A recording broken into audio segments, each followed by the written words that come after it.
Halo semuanya, saya Rudi dan selamat datang di Cloud Raya YouTube channel.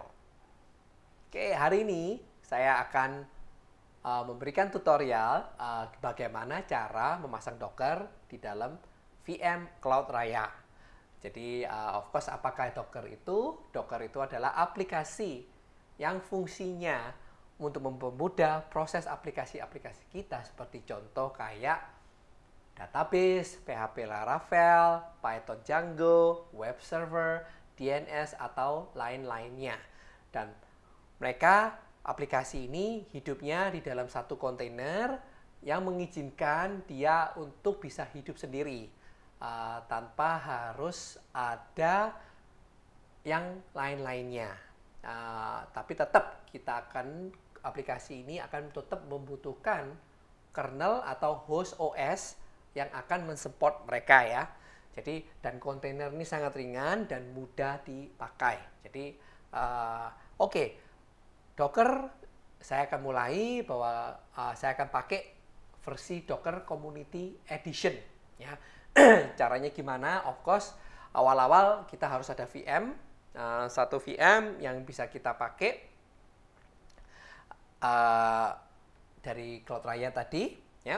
Jadi anggap saja saya mau pakai VM server 23 ini dan saya sudah login ya.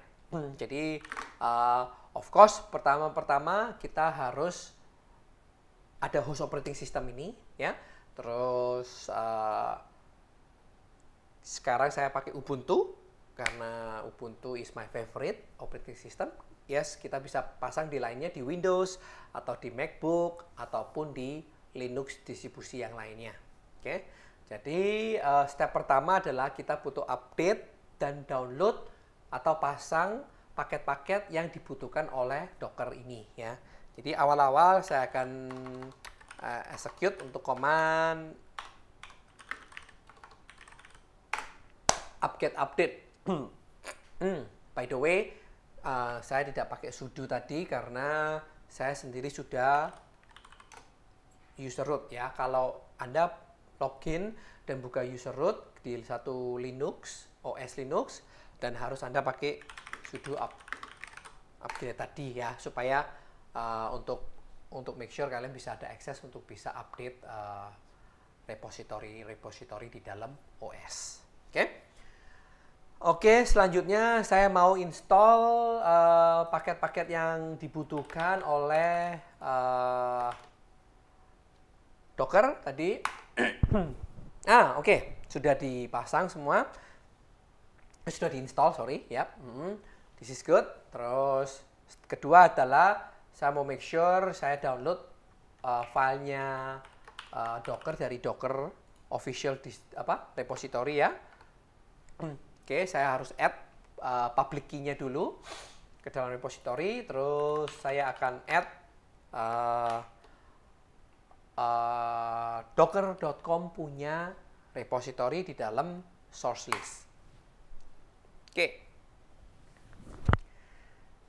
Nah, dia akan download semua list of packages yang ada di dalam docker.com. Oke.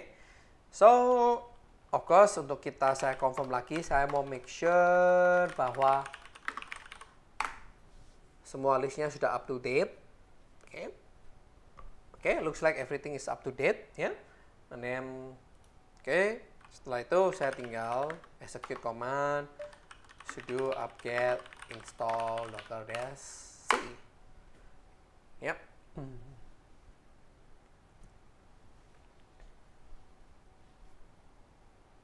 Nah, good. So, docker-c is installed ya. Caranya saya tahu gimana, bisa lihat ini adalah kita tinggal ketik sistem control status Docker ya. Jadi saya bisa lihat is active running ya. Terus prosesnya di mana. Of course, waktu saya mau reboot OS atau saya reboot VM ini, saya mau make sure Dockernya itu jalan setelah reboot ya. Jadi kita akan menggunakan sistem control ini, enable Docker ya. Good. Nah, Docker sudah run, saya tinggal execute the command Docker, dia akan keluar all the help ya, atau list of command yang bisa kita pakai di dalam Docker. Oke. Jadi sekarang next stepnya saya akan coba untuk pasang kontainer ya di dalam ini, di dalam Docker, di dalam OS ini ya. Jadi of course untuk kita bisa execute Docker atau memasang kontainer, yang paling penting adalah jangan melakukan ini sebagai user root ya. Jadi kita harus mungkin lebih baik membuat satu user yang khusus untuk melakukan atau mengoperasikan kontainer ini ya. Jadi mungkin sekarang saya harus add user dulu. Saya akan mungkin add user sebagai Docker user, oke? Oke, I just need to type in the password. And then setelah itu saya harus make sure bahwa Docker user ini ada di dalam grupnya Docker dan juga di dalam grupnya sudo. Jadi what I need to do is saya harus user mode ya, sudo dulu mungkin Docker user ya. Terus saya mau make sure dia juga di dalam Docker group ya. Jadi untuk saya cek bahwa Docker user ini sudah benar atau belum, saya harus login sebagai Docker user dan saya akan do ID -N dan capital G dan huruf G besar ya. Itu akan memberitahu kita bahwa oke, Docker user adalah di grup sudo dan Docker. Nah, di sini saya sudah bisa langsung execute Docker command sebagai Docker user ya. Oke. So, next I want to create my first container. Ya, mungkin kontainer ini kalau kita baca di docker.com awal-awalnya kita disuruh untuk membuat kontainer hello world ya. Jadi saya akan do it here. Jadi saya akan bilang docker run hello world. Jadi run ini apa maksudnya? Run ini menjalankan ya. Jadi waktu dia menjalankan ada beberapa step yang dia harus lakukan dulu. Awalnya dia akan lihat nih, karena docker run hello world is an image kan, adalah image yang bisa dipakai untuk memasang kontainer. Nah, image ini apa sih? Image ini adalah koleksi-koleksi aplikasi atau template yang dipakai supaya kita bisa deploy ke dalam kontainer tersebut, gitu ya. Jadi kalau saya ketik docker run hello world, dia akan cari dulu apakah image ini ada di dalam OS locally, ya. Kalau tidak ada, dia akan download. Setelah dia download, dia akan nanti otomatis execute kalau setelah selesai download. Execute hello world atau image ini tadi gitu. Oke. Dia tidak ketemu image hello world dan the latest locally ya. Jadi dia akan pull library hello world, pull-nya sudah komplit. Dia akan cek signature filenya, make sure signature filenya sama semua atau benar ya, supaya tidak bukan file yang sudah kena hack atau apa ya. Jadi otomatis nanti dia akan bilang hello from, dan otomatis dia akan run the template itu ya, yang in this case template ini mengeluarkan notifikasi ini, hello from Docker that the installation appears to be working correctly. Jadi kontainer kita atau Docker kita sudah jalan dengan benar dan bisa dilanjutkan lagi gitu ya. So this is something yang very simple ya. Of course sekarang apa gunanya gitu loh Docker ini gitu loh. Jadi yes, gunanya mungkin kita mau men-separate atau memisahkan antara host OS-nya dan juga dengan kontainer, atau aplikasinya yang di host OS atau aplikasi yang di dalam kontainer itu tidak terganggu, atau library yang kita install di host OS atau kita install di kontainer tidak akan terganggu satu dengan lainnya. Makanya mereka terpisah. Jadi untuk itu saya akan coba untuk membuat satu kontainer lagi yang dimana kontainer ini namanya Ubuntu Container. Arti kata adalah saya mau membuat Ubuntu OS atau menjalankan Ubuntu OS di dalam kontainer di dalam host ini, yang dimana host ini juga Ubuntu gitu ya. So awalnya saya akan pull dulu. Pull itu adalah download Ubuntu image yang the latest dari Docker Hub. Nah, Docker Hub itu adalah tempat repository template-template yang sudah dibuat oleh komunitas untuk yang bisa dipakai publicly ya. Jadi bisa dipakai siapapun gitu ya. Jadi banyak orang yang berkontribusi untuk membuat template tadi dan diupload ke Docker Hub. Ya. Jadi in this case saya akan do docker pull Ubuntu. Dia akan get the latest one.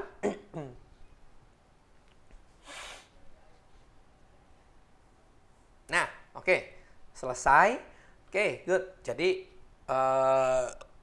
image ini sudah terdownload di host sistem ini ya. Jadi untuk saya mau lihat saya ada images apa aja, saya tinggal ketik docker space images, dan di sini ada tadi saya download Hello World ya kan. Terus di sini juga ada tadi saya barusan download Ubuntu ya. So with that in mind, image Ubuntu sudah di dalam host OS ini. Saya akan mau run it. Jadi caranya run it adalah sama kayak tadi, docker run, tapi saya akan tambahin flag IT or TI doesn't matter, Ubuntu dan nama image filenya.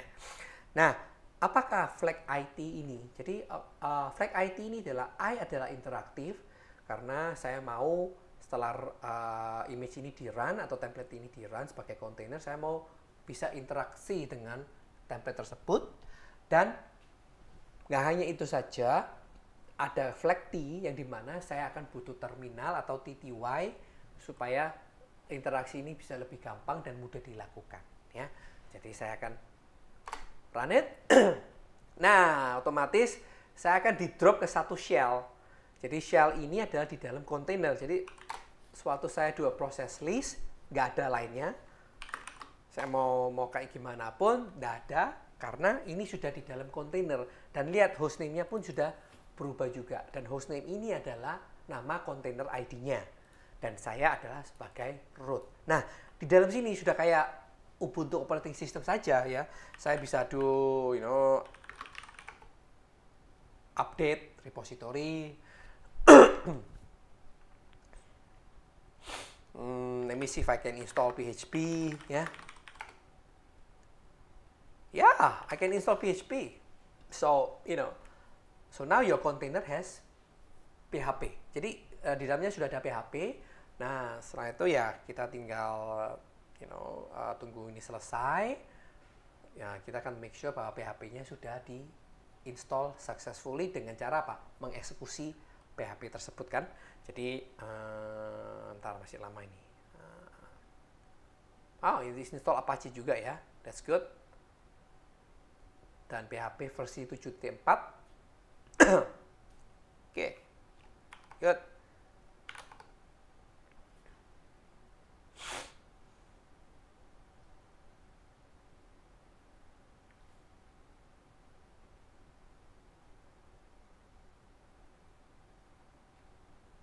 This is too long untuk dia pasang PHP ya. Nggak apa-apa. Oh, dia pasang Apache juga buat kita. Oh, mestinya saya tadi pasang install php-cli ya. Jadi otomatis Jadi otomatis saya ada I think bisa right? Yes.